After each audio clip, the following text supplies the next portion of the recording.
Hello everyone, welcome to another episode of 10 for the Chairman.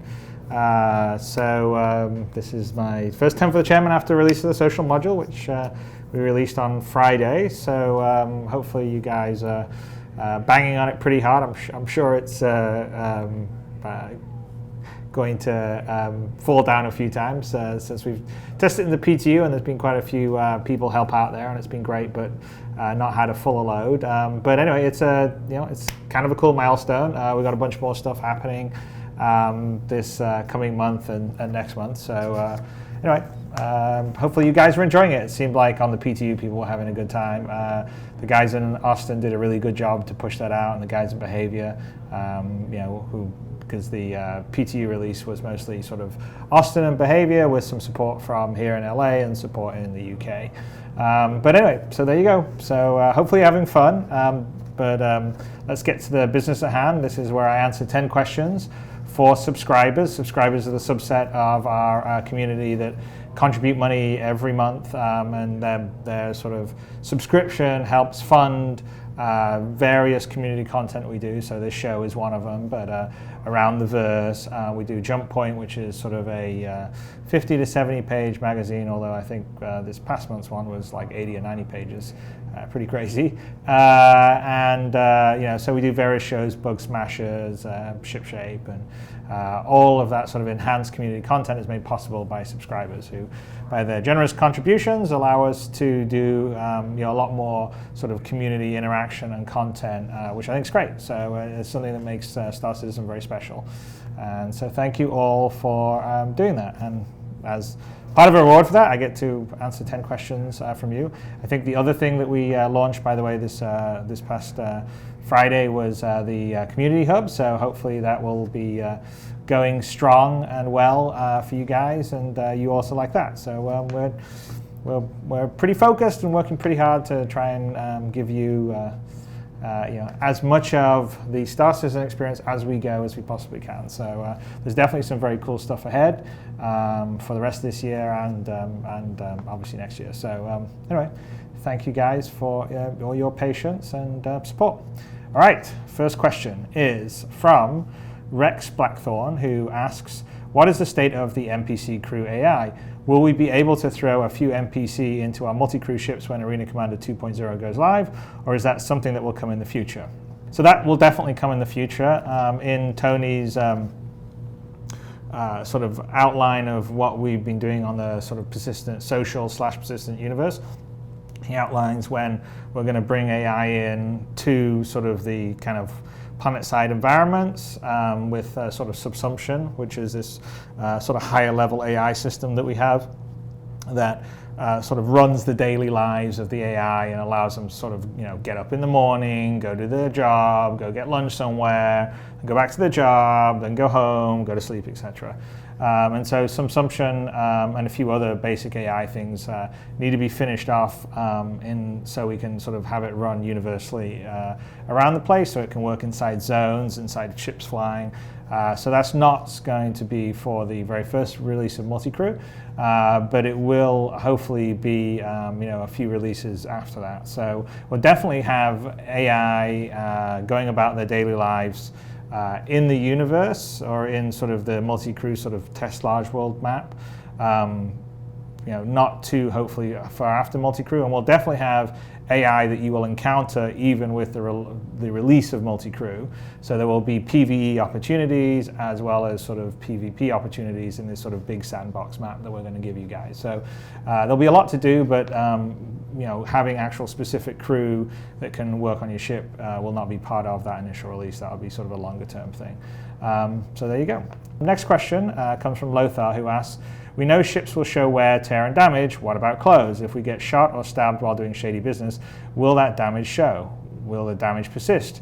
Do I have to buy a new shirt because I really like that one? So we have a new sort of character shader tech that we've been working on. So Oka, who's a sort of senior graphics engineer here in LA, is actually working on that, and it's very cool, and it has a whole bunch of layering, which includes the same sort of wear and tear systems that we have for the ships and the buildings. So we will definitely have wear and tear on the clothes. So over time, they'll sort of become a bit older, and then you'll have to buy some new ones. I don't know if they'll be necessarily take them to a tailor and fix them up kind of thing that we're thinking about. The ships would definitely have that, but I'm not so sure about clothes. On the damage side of it, we haven't finalized kind of exactly how we're handling the external damage. Long term, we want to have something that's not too dissimilar to what we're doing for ships. For character sort of damage, where you get shot on your armor and stuff like that. If we get that working, it would persist the same way that we would do for ships. But for right now, you definitely have wear and tear on clothes longer term when that new shader's in, although it's not in the social module yet, but it probably will be in multi-crew when we release it. Next question comes from Traz Ion of Ion Industries, who asks, with the social module pending, not pending anymore, the question of the character creator is on many a mind. Can you speak to the intentions of how robust it will be in regards to players' ethnicity, hairstyles, colors, and physique? Okay, so the character creator is something that's fairly high priority for us, but it won't be around for a while because we have to resolve some issues with how we do the character heads. So we have these very, very, very fancy heads. You can see a little bit of them in the game now, but we'll be showing some sort of next step up stuff for at CitizenCon. But the concept is that we're going to have we've already sort of taken a bunch of scans of different people, male and female, of different ethnicities, and the concept is that you'll be able to morph or blend between different face types to create the sort of face that you want when we're ready to do that. There's some behind-the-scenes technical stuff that we have to do. We have to move from sort of pre-baked like animation conversation stuff to sort of runtime interpolation stuff, which we are working on. We have incredibly talented animation senior engineer called Ivo Herzog, who is in our German office, and he actually is the guy that wrote Cry Animation in the first place. And so that's actually his next task right after he finishes the sort of ragdoll zero-G stuff that we're working on right now. So once we get that running, then we'll be able to blend between the heads. So the initial stage for sort of customizing your character will probably let you just sort of pick one of, I think we have right now sort of 8 male, 8 female heads. So 8 male and then 8 female. So you'll be able to pick one of these head types, and then we are working to putting a whole sort of process in place for clothes and stuff like that, so you can sort of decide what clothes you're going to wear. Right now, of course, all you can do in the social module is you can just be one of the 6 characters that will be with the FPS. So light, medium, and heavy Marine, or light, medium, and heavy Outlaw. But longer term, we want you to dress up in the clothes, the outfits you want to. So we're just finishing off our sort of character pipeline in terms of some of the new tech we're getting in place, the shader tech I was talking about, the process, and then we're just going to try to ramp it up to generate a bunch of clothes. We're sort of doing our last tweaks on our sort of base male and base female meshes, and then hopefully we'll have a whole sort of pipeline for clothes. And I don't, that's not with this social, and it'll probably be a few months out before you'll see that. But when we get around to sort of activating the shops, certainly before the end of this year, there hopefully will be sort of clothes and stuff you can customize your character, and not too long after that we'll be able to sort of customize the head. We're not sure about body type because if we do too significant of a difference in body type, we would need a different skeleton. So we have one standard player skeleton, which is, I think you've seen all our updates where we've changed every one of these skeletons 7 times now for lots of good reasons, but it's a massive retarget whenever you change them. So the concept is we're going to have one base male skeleton and one base female skeleton for players. We will have some specific skeletons for other characters, NPC characters, so like in Squadron 42, certain characters will not be sort of the standard sizing, and then on top of that we can change some level of a sort of appearance. So you can have someone that's, say, slightly fatter or someone that's slightly thinner, but not necessarily changing the general sort of body proportions or the bone proportions, because that's the real issue with the skeleton. If you suddenly start changing the length of the legs or the length of the arms, then you have to retarget all the animations, and we have thousands and thousands and thousands of animations because we don't just have running around FPS combat stuff. We have all these sort of kind of living in the universe animations, getting in and out of your ship, sitting down at the table, taking a nap in your bunk bed in your ship, all these sort of things, dancing, which people are quite fond of doing right now in the social, all those kind of things. So so that's why we sort of have to, we can't sort of, we can't have players decide, okay, I'm now going to have like a small character, a medium-sized tall character, and a really tall character for that skeleton reason. So we'll do some height differentiation based on the head, because that can give you a side, and we'll probably do some body size differentiation, but not general sort of proportion differentiation. That will be sort of more reserved for NPCs. So I hope that answered that question. I guess I didn't answer the bit about ethnicity. I did hairstyles, colors, and physique. So you will be able to pick different hairstyles, and you'll be able to pick different colors, skin colors, etc. And physique was sort of, I was talking about the body size. All right, there you go, Trazion of Iron Industries. I hope that helped answer your question. So next question comes from Delwyn, who asks, the new exterior damage system for ships is stunning, but what will happen with the interior? Well, we're working on that. So the interior will have some form of, it will probably use part of that damage system, and then we'll also potentially switch out sections, like a blown up, a destroyed monitor, a VDU will have damage effects like sparks and stuff like that. So when you're inside a ship and it's taking damage, you should also feel a certain amount of it inside with, suddenly steam coming out of a vent and stuff like that, or things breaking or sparking or shutting down. So hopefully that helps go with that. And I think we would the multi-crew would be sort of the first place where you'd sort of feel more of that. So you'll sort of see some of that on the Connie and the Retaliator. So I will always be trying to improve it and make it better. The next question comes from Citizen 2900, who asks, will we be able to roam one of the big floating structures in the Murray Cup map at some point for spectator purposes? Absolutely. So that's a big goal of mine, is to have all these different locations that you go and visit, and there's as much sightseeing as anything else.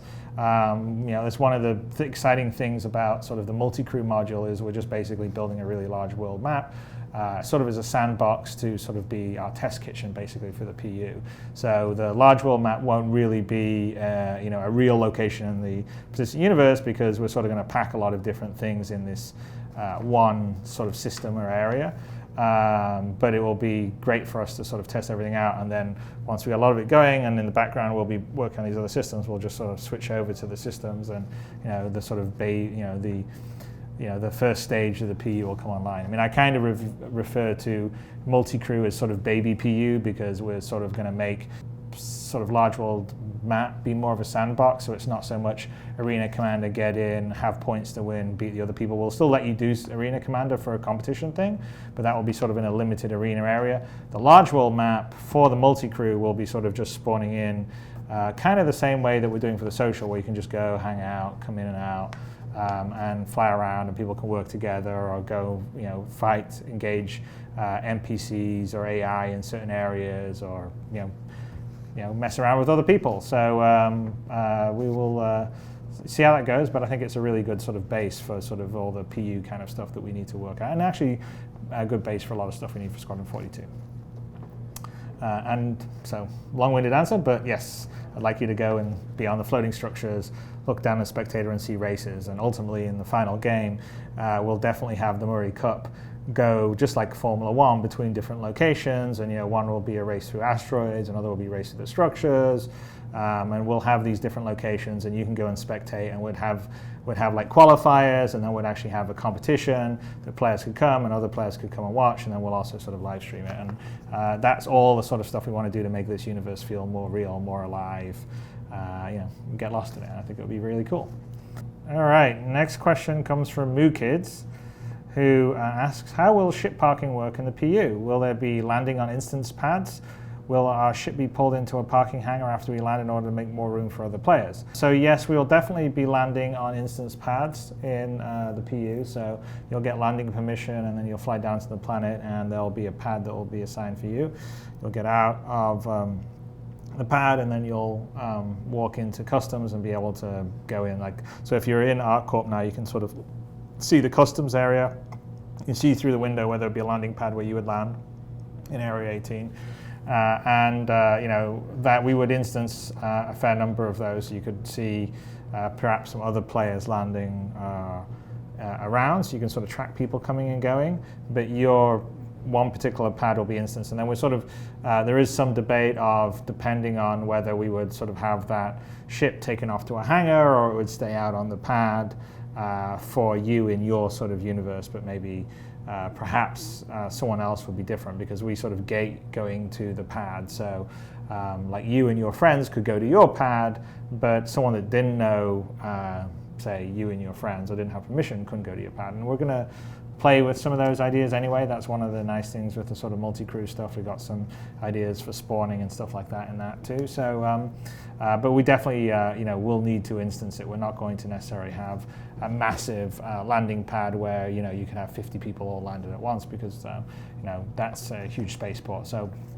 potentially on Terra, there could be a spaceport that has quite a few people landed on it, but, we will definitely also have cases where there'll be sort of landing pads that are for one ship or maybe two ships that are sort of instanced or not. So, but that's all sort of stuff to play around with. Again, this is one of the really good things with multi-crew, and this is the sort of conversation that I have with Tony to try and solve the best ways to deal with it. I mean, it's the same thing as, say, going into the social module, taking the elevator from your hangar. So at what point do we put you out in sort of art court with the other players? Do we do it inside the elevator? Do we do it when you step outside the elevator? What happens if someone's trying to sort of block you getting in and out of an elevator? So there's a lot of edge cases we've got to work on. The next question comes from XToddman. X asks, with the release of the social module, FPS, and finally Arena Commander 2.0, which is multi-crew, I was wondering what currency we will be using when PU beta is up and running. Will we use UEC or REC, and will it be deleted when the PU goes live? Well, as soon as we get the PU up and running properly, it will definitely be UEC, and we may actually experiment with using UEC in sort of the large world multi-crew map when we turn on like shops and the ability to buy items.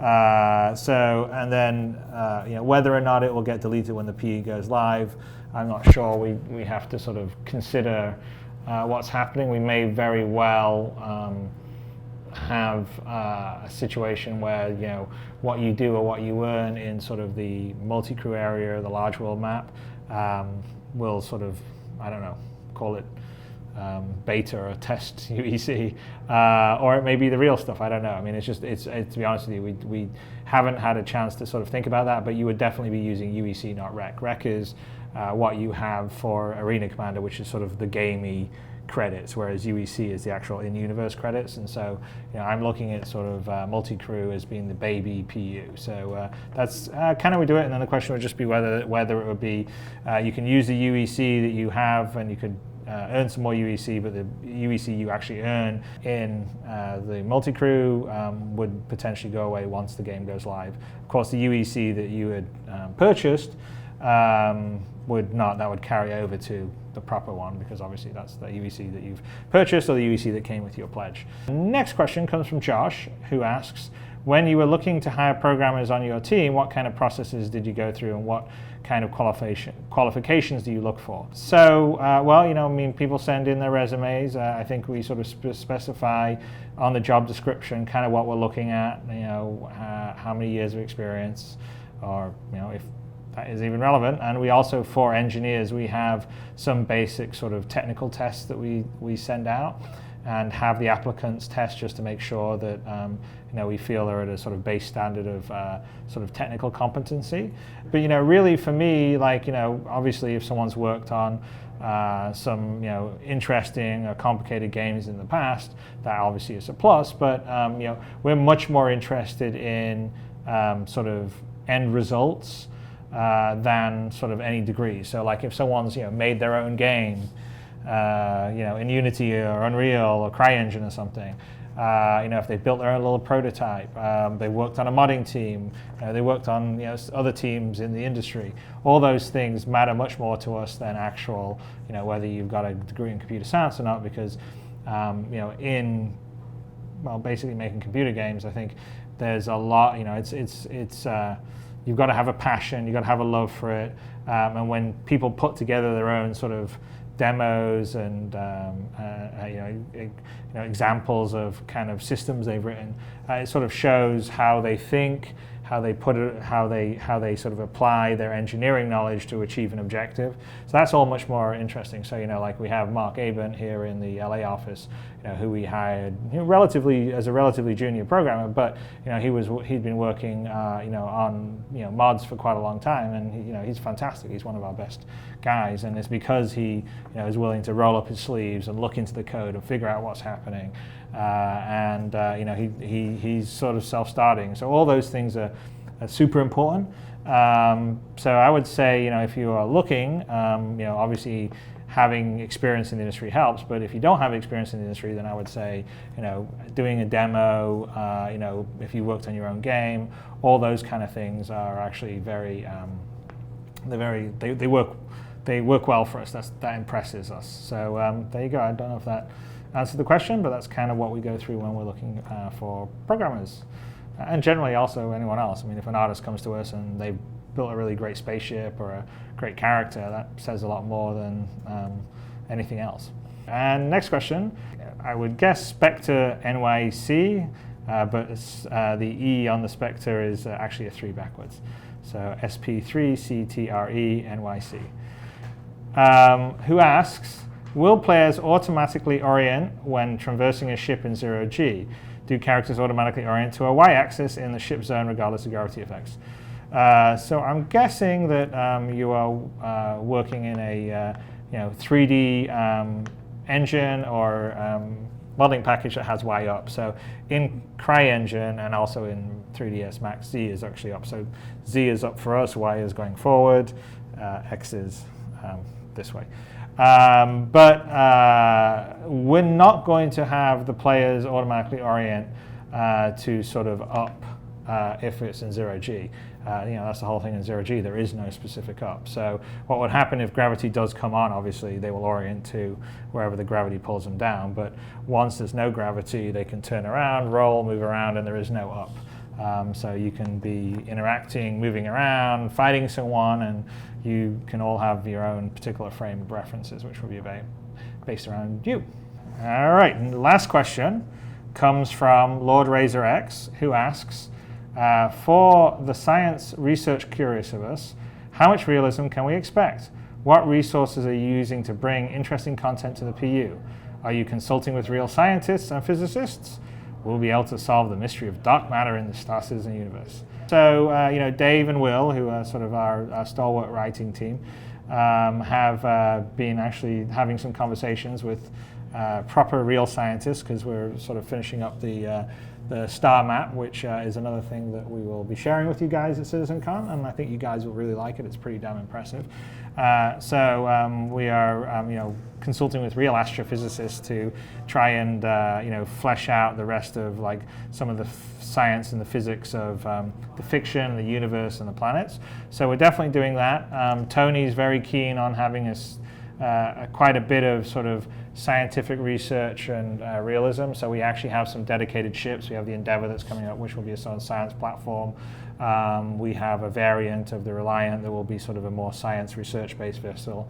And we have a few other things where like there will be non-combat based gameplay. So one obviously is exploring and charting areas. But another one will be sort of, actually analyzing to, basically say like getting on the tail of a comet and figuring out what the composition of the comet is when you're following behind it. And then later on you could maybe, based on that, you would take that data back to the sort of UEE and sort of sell that for money. So we're going to have various parts of gameplay that involve science and research. Whether it's researching stuff down on planets or in asteroid fields or things like comets, as I mentioned. So we're obviously we sort of have a science fiction universe. So there's a certain amount of like fantasy elements to the science fiction, because obviously if it was hardcore science, probably in 2900 it wouldn't look exactly the way it does in Star Citizen. And Star Citizen's sort of more a kind of our childhood imagined cool sci-fi universe. But we do try to infuse in various principles from science and various physical stuff to make it sort of feel more tactile and more real. Don't know if we'll be able to solve the mystery of dark matter in the Star Citizen universe, but you never know. But we are actually, like I said, working and talking to people that know what they're talking about as far as all this to make everything feel more real than normal. Okay, there you go. I hope that answered the question. All right, so thank you. That's the end of this episode of 10 for the Chairman. Hopefully you guys are sort of enjoying the social aspects of our most recent release. We'll be sort of on a fairly sort of regular release schedule now, and trying to get you guys more content as it all sort of pulls together. So we'll have the social and the FPS and the multi-crew are all going to pull together, and the multi-crew is basically going to be like a little baby PU. You'll wander around these different areas. You'll be able to socially interact, and if you find a weapon out in space or get a weapon from someone, then you'll be able to take that and use that in first person against AI or other players and stuff. So it'll be sort of the first place where you'll see things coming together, and then we'll be feathering in all the aspects that say Tony was talking about in his sort of persistent universe social outfit and other gameplay features that we need for Squadron 42. And so it's going to be fun. It's going to be, I think, exciting. I'm kind of looking forward to seeing people longer term use all these things together, because I think the combination of the sort of multi-crew ships and the sort of scale and scope and the ability to do stuff in person, whether it's EVAing around, walking around in person, or flying your ships, it just sort of gives a scope and a scale to sort of a gameplay experience that you haven't seen before in a space game.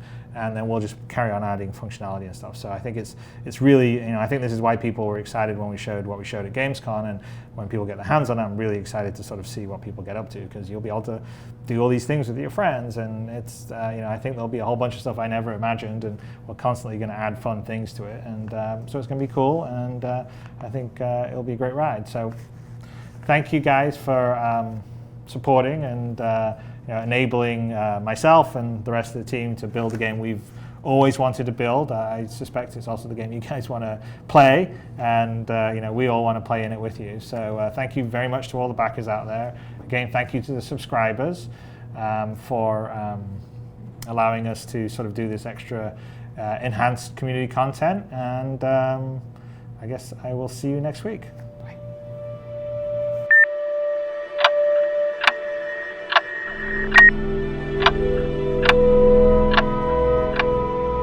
Hey guys, thanks for watching 10 for the Chairman. If you guys would like to see more episodes, go here. If you guys would like to subscribe to our YouTube channel and always keep up to date with all our video content, go here. And if you guys would like to watch episodes of Around the Verse, go here please. And I will see you in the verse.